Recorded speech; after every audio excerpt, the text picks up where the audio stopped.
Think about a continental country like Brazil with the dimensions of an empire, but that for decades has depended on congested and expensive highways to move its wealth. Now imagine that same country split in half by a modern backbone, connecting the north to the south with high-capacity railways, integrating regions, shortening distances, and multiplying opportunities. This is the role of the North-South Railway, a monumental project dreamed of since the 1980s, which is finally beginning to show its strength and importance. In this documentary, you will understand how this project was conceived, which sections are operational, and which are still under construction, and most importantly, how this railway can radically change, and is already changing, the way Brazil transports products, creates jobs, and promotes regional development. Set aside the next few minutes and take a journey with us to the logistical heart of the country. Welcome to the North-South Railway. With approximately 2,257 kilometers of completed tracks, the North-South Railway starts in Açailândia, in Maranhão, in the northeast of Brazil, and passes through Tocantins, Goiás, and São Paulo. Studies are underway to expand it to Barcarena, Pará, in northern Brazil. This railway ends in Estrela do Oeste, São Paulo State, 575 kilometers from the capital, connecting to the Paulista network toward Santos. This corridor crosses the center of the country longitudinally, positioning itself as a true national integration axis. Along the way, the North-South Railway connects to other strategic projects such as the Central-West Integration Railway and the North Railway. The Paulista Sul network interfaces with the Carajás Railway and IFC Itaqui. And the hook, of course. Instead of prioritizing road transport, Brazil is turning its attention to the potential of railways. But the question that remains is, what motivated such a change in perspective? The North-South Railway was initially designed in the 1980s with a clear ambition to integrate the country through a wide-gauge railway axis, reducing logistics costs and connecting production areas to ports. With competitive draft, environmental licensing became an early topic on the agenda. The project is among the first and the leading ones in Brazil, with public hearings and route adaptations. For example, the change of the Brazilian destination from Anápolis to connect to the Centro-Atlântica Railway, which extends between the southeast, midwest, and north regions of the country. The operation by sections began in the early 2000s and, starting in 2014, advanced in the central segment. In 2019, the auction for the Central South segment designated Rumo as the sub-concessionaire for 30 years with investment and performance obligations. The goal is to build a more efficient network backbone. It is connected to projects like the Central-West Integration Railway, FICO, also known as Estrada de Ferro, 354 to distribute cargo and expand port options. The motivation for the North-South Railway, therefore, is absolutely economic and territorial, shortening actual distances, giving scale to agribusiness and industry, and reducing freight volatility. Soon after the completion of the main operational links in the Center-South in 2023, the tone changed significantly from construction to capacity management and interoperability. Regulated with two railways, the Carajás Railway and Estrada de Ferro Carajás in the Açailândia section in Maranhão, and the Paulista network in Santos. But how did the process of building one of the largest railway projects in Latin America happen, and how is it happening now? Before we get to know the basic engineering, it's worth briefly noting the works that are still underway. Although the Central-South section was completed in June 2023 capacity and operational work continued from 2024 on.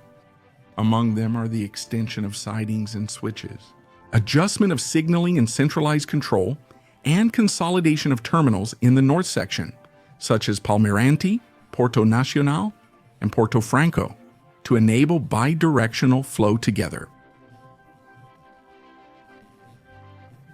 São Paulo, the University of São Paulo, the University of São Paulo, the University of São Paulo, the University of São Paulo, the University of São Paulo, University of São Paulo, the University of Paulo, University of São Paulo, A de Paulo, the University of São Paulo, University of São Paulo, the University of São Paulo, University of São Paulo, University of São Paulo, University of São, University of São Paulo, University of Paulo, University of São Paulo, the University of Paulo, in Barcarena, Pará.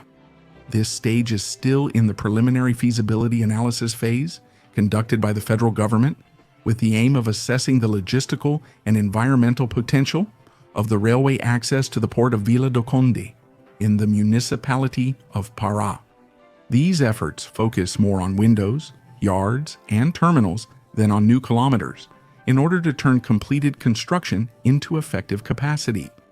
Now that we know these details, it's time to dive deeper in terms of construction. To see how the North-South project began, follow the construction timeline and calendar, and above all, understand how each section's process unfolded. To the north, between Ceilândia and Porto Nacional, construction spanned around 720 kilometers. The physical progress reached Porto Nacional in 2010, and full operation was consolidated in 2013 under the management of VLI after the completion of signaling systems and crossing yards. As is evident in this scenario, hydrology was a key factor. The drainage and earth-moving stages went hand in hand, taking on average 12 to 18 months per sector. These were followed by track assembly, with rails welded into long continuous bars, which took between 6 and 9 months, and by the implementation of the signaling system and testing, operation by modules. It started to take shape in 2007, and the physical progress reached Porto Nacional 3 years later. From then on, yards like Palmeirante, Porto Nacional, and Porto Franco organized the crossings and allowed the flow to Itaqui via connection with the Estrada de Ferro Carajás. Going down to Tocantins and Goiás towards Anápolis, the more regular terrain was good news and sped up simultaneous work fronts. One team established the subgrade with lime or cement and prepared the bed. Another laid ballast and sleepers. Meanwhile, a third completed bridges and crossings. The track geometry, calibrated to the millimeter, turned each kilometer built into commercial speed. With yards positioned every few dozen kilometers, crossings became fast and predictable. The opening was gradual, and the connection to Anápolis was officially completed in 2014, marking the arrival of the railway at the country's logistics center. Commercial operations, however, were fully implemented starting in 2016 after adjustments to signaling and integration with intermodal terminals. Further south, between Anápolis and Estrela do Oeste, they totaled 1,537 kilometers. In a more diverse scenario in Goiás, extensive cuts and slopes required disciplined drainage. In São Paulo, urban crossings and highways extended windows per kilometer, where there were larger bridges. Artworks took from 14 to 24 months per sector. The superstructure, with robust rails and serial welding, was completed in 6 to 10 months per section, followed by fine adjustments and geometry in 2 to 4 months. Yards sized for long trains took from 5 to 9 months, and centralized signaling, with occupancy detection and priority rules, took from 4 to 7 months. Some of the signaling improvements and logistics terminals are still being carried out, especially in the interior of São Paulo. By the way, something curious is that in the overall sequence, the chronology repeated itself with regional nuances. In the north, the rain dictated deadlines and extended the drainage phase. In the center, the regularity of the terrain shortened cycles. In the south, urban and highway interfaces required meticulous planning and nighttime windows for critical launches. In all possible sections, the choice was for gentle climbs and wide curves, a strategy that reduced layout effort and wear, increasing the payload per trip. This choice, combined with the standardization of the track and the distribution of yards, turned construction time into daily performance. After the Central-South backbone was finished in 2023, the focus changed from kilometers to minutes. Extension of yards, signaling adjustments, division analysis program, program analysis of program, analysis of program, analysis of a Zanado. In a simplified timeline, the years recorded at each stage explain why the railway stopped being a promise and became routine. Between 2007 and 2010, the reach to Tocantins was secured. In 2014, the link to Nápoles was established. And in 2023, the connection to São Paulo was completed. From then on, capacity became the main project. Before we compare, it's important to look at the ruler itself, a continuous line stretching 2,257 kilometers from Açailândia in Maranhão to Estrela do Oeste in São Paulo. That's like more than 21,000 soccer fields lined up. This axis is divided into two halves that tell the story. To the north, 720 kilometers to Porto Nacional, opening the Itaqui gateway through the connection with the Carajás Railway. 1,537 kilometers south to the Paulista network, providing access to Santos. With these two gateways outlined, the comparison with other railways becomes clear. At the northern tip of the map, the Carajás Railway stretches 892 kilometers to Itaqui and operates very long trains. A train carrying ore can reach up to 3.5 kilometers, which is about 33 soccer fields, carrying around 40,000 tons equal to 30,000 compact cars, at 1.3 tons each.